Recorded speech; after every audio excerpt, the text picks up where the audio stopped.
Oxygen refill করা হচ্ছে। পরিবারকে সুরক্ষিত রাখার সবচেয়ে গুরুত্বপূর্ণ হলো টিকাগুলো সময় মতো নেওয়া নিশ্চিত করা। হাম অত্যন্ত ছোঁয়াচে রোগ। লক্ষণ দেখা দিলেই দ্রুত চিকিৎসকের পরামর্শ নিতে হবে। আদরের সোনামণিকে হামের টিকা দেয়া হচ্ছে। দেখুন কিভাবে হামের টিকা দেয়া হয়। হাঁচি, কাশি বা আক্রান্ত ব্যক্তির সংস্পর্শে দ্রুত হাম ছড়ায়। উচ্চ মাত্রায় বা তীব্র জ্বর, চোখ লালচে হওয়া, কাশি, নাক দিয়ে পানি পড়া, খাবারে অনীহা, দুর্বলতা, সারা শরীরে লালচে ফুসকুড়ি নিয়ে হামের আগমন ঘটে। হাম খুবই কষ্টদায়ক, এর ফলে গুরুতর জটিলতা দেখা দিতে পারে। হাম সম্পর্কে সঠিক ধারণা দেওয়ার জন্য সাংবাদিকরা বিভিন্ন হসপিটালে গিয়ে তথ্যচিত্র তুলে ধরছেন। হামের প্রধান ক্ষতিকর দিক হল নিউমোনিয়া। হাম বায়ুবাহিত রোগ। আক্রান্ত ব্যক্তির হাঁচি বা কাশির মাধ্যমে জীবাণুগুলো বাতাসে ভেসে বেড়ায়। শ্বাস প্রশ্বাসের মাধ্যমে সুস্থ শরীরে প্রবেশ করে হাম ছড়ায়। শ্বাস প্রশ্বাসের মাধ্যমে শরীরে প্রবেশ করে হাম, যার ফলে হামের প্রধান ক্ষতিকর দিক হলো নিউমোনিয়া এবং ডায়রিয়া বা পানিশূন্যতা, চোখে কম দেখা, কানে কম শোনা। হামের কারণে শিশুর রোগ প্রতিরোধ ক্ষমতা কমে গেলে মস্তিষ্কে জটিলতা দেখা দিতে পারে। এই ছোট্ট সোনামণি হামে আক্রান্ত। 6 মাসের কম বয়সী শিশুদের সাধারণত হাম হয় না, কিন্তু অদ্ভুত ও আশ্চর্যজনকভাবে 6 মাসের কম বয়সী বাচ্চাদের হাম দেখা দিয়েছে, যা খুবই দুশ্চিন্তার ব্যাপার। 6 মাসের কম বয়সী শিশুরা সাধারণত মায়ের কাছ থেকে প্রাপ্ত প্রাকৃতিক রোগ প্রতিরোধ ক্ষমতা পেয়ে থাকে।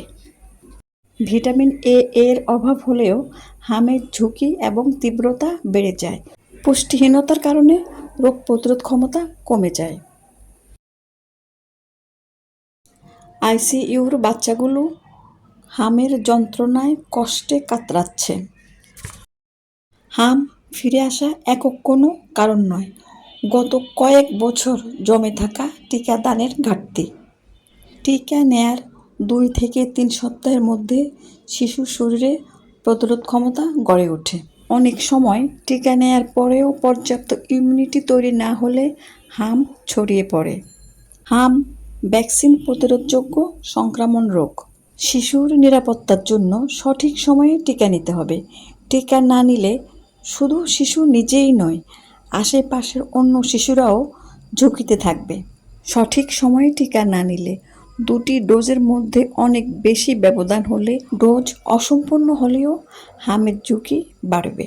হামের টিকার 2টি ডোজ, 9 মাস পূর্ণ হলে প্রথম ডোজ এবং 15 মাস পূর্ণ হলে দ্বিতীয় ডোজ টিকা দেয়া হয়।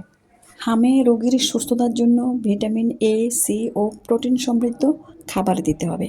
খাবার অবশ্যই নরম ও তরল হতে হবে। ডাবের পানি, লেবুর পানি, ভাতের মাড়, ফলের রস, সবজির স্যুপ রোগীকে দিতে হবে। হাম খুবই ছোঁয়াচে ও কষ্টদায়ক রোগ। রোগীকে অবশ্যই আলাদা রাখতে হবে। রোগের জটিলতা দেখা দিলে হাসপাতালে নিয়ে যেতে হবে। হাম ভাইরাসজনিত সংক্রমণ রোগ।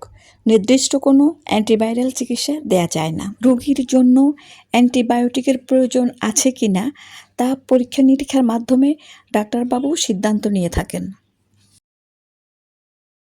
সোনামণির বয়স 4 মাস, হাসপাতালে চিকিৎসাধীন ছিল, আজ সুস্থ হয়েছে, এখন বাড়ি যাবে। আমরা জানি টিকা হলো মারাত্মক সংক্রমণ রোগ হতে সুরক্ষার সবচেয়ে নিরাপদ ও কার্যকর উপায়।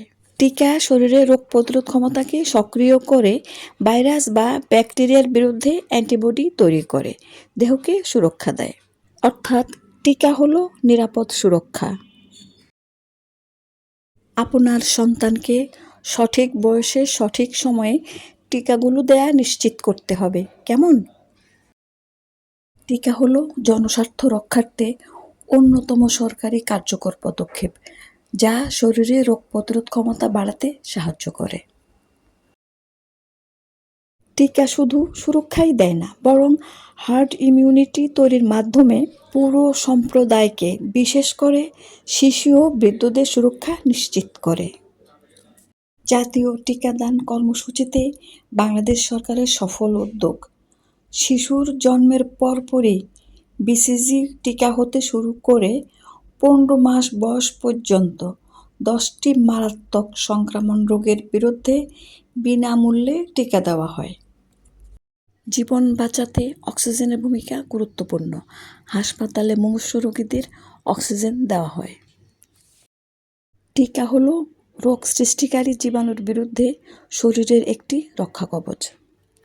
যখন অধিকাংশ শিশুকেই টিকা দেওয়া হয়, তখন সমাজের অন্য শিশুরাও সুরক্ষিত থাকে, কারণ জীবাণু ছড়ানোর সুযোগ পায় না।